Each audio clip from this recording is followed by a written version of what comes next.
இது பேர் வந்து ஜிப்பர் ஃபுட்டு. இது ரைட்டில் யூஸ் பண்ணிக்கலாம், லெஃப்ட்டில் யூஸ் பண்ணிக்கலாம். இந்த ஃபுட்டு யூஸ் பண்ணும்போது பார்த்தீங்கன்னா, நான் என்ன வச்சுருக்கிறேன் பார்த்தீங்கன்னா, இந்த இடத்துல 2 வச்சுப்பேன். இந்த இடத்துல வந்து 4 வச்சுப்பேன். அதுக்கப்புறம் இங்கே வந்து பார்த்தீங்கன்னா, உங்களுக்கு 2 ஸ்டிச்சில் வந்து 2 வச்சுக்கலாம். உங்கள் இஷ்டம் தான், பெருசாக வச்சுக்கலாம். ஆனால் நார்மல் ஸ்டிச்சுக்கு வந்துடும். நீங்கள் நார்மல் ஸ்டிச் வச்சிங்கன்னா உங்களுக்கு கரெக்டாக உங்களுக்கு ஜிப்பர் வந்து லைனிங் கரெக்டாக இருக்கும். இறக்குறேன்னா தெரியுதா? இது மேக் பண்ணி முடித்தா எப்படி இருக்குன்னு காட்டுறேன் உங்களுக்கு.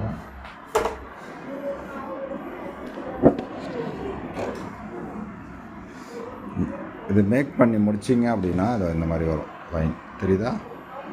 இதை பைப்பிங்க்கு ஸ்விங் பண்ணும்போது உங்களுக்கு இந்த மாதிரி தான் இருக்கும். பார்க்கும்போது நல்லாயிருக்கும். நாங்கள் எப்படின்னா ஃபுட்டரை தூக்கிட்டு இது பைப்பிங் இப்படி வைக்கும் போது கரெக்டாக இந்த எஜ்ஜுக்கு போயிடும். தெரியுதா? இந்த எஜ்ஜுக்கு போகணுன்னா தைக்கும் போது ஈஸியாக இருக்கும்.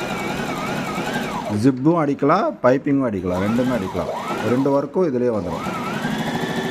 இது வந்து ஆல்ரெடி மேக் பண்ணதே கூட பண்ணிக்கலாம். இல்லைனா நீங்கள் இந்த மாதிரி காடா துணி வாங்கிட்டு டேரெக்டாக இதில் வந்து ஸ்டிச் பண்ணிக்கலாம்.